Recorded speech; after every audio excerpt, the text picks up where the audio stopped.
Hello everyone, I am Dr. Vineet Kaul, Consultant Head and Neck Surgical Oncology at CK Birla Hospital, Gurugram. Today we'll talk about head and neck cancers. Head and neck cancers are those cancers that extend from the base of your skull to the top of your lungs. So basically this entails cancers of the face, of the sinuses, of the mouth, of the jaw, of the neck and of the thyroid gland. So what to expect when you are diagnosed with head and neck cancers? So when you are diagnosed with a head and neck cancer, you are supposed to undergo an imaging study. This may be an MRI, a CT scan or a PET CT scan. After the imaging is done, the staging of the tumor is done. So the staging can be from stage 1 to stage 4. The good thing about head and neck cancers is they are treatable from stage 1 to stage 4, unlike other cancers in rest of the body. What are the signs and symptoms of head and neck cancers? So let us discuss a few signs and symptoms. Suppose you have an ulcer in your mouth or your tongue which has not been healing for a long time, or difficulty in swallowing, change in voice, a swelling, a lump in your neck or any ulcer on any part of your face, or a blackish pigmented lesion on your face or your scalp. These are few of the symptoms or signs of the head and neck cancers.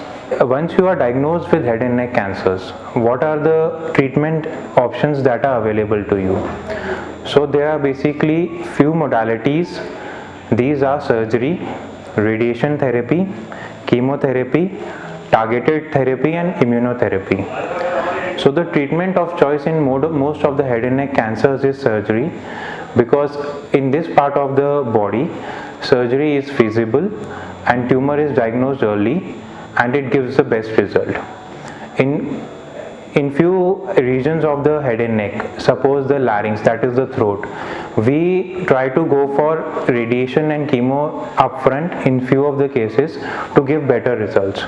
Otherwise, radiation therapy and chemotherapy are used in an adjuvant settings, which means after surgery, depending on the report of the histopathology, that the tumor which has been removed and sent to the lab, and the report that comes.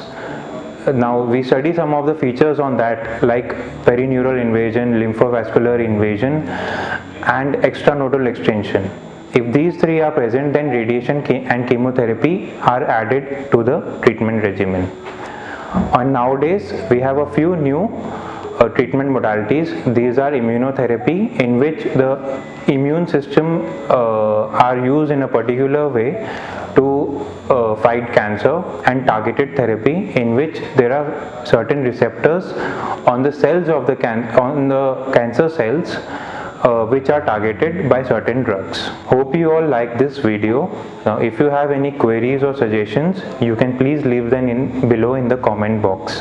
And on a positive note, I would like to say, let's not be afraid of cancer, let's all fight cancer together.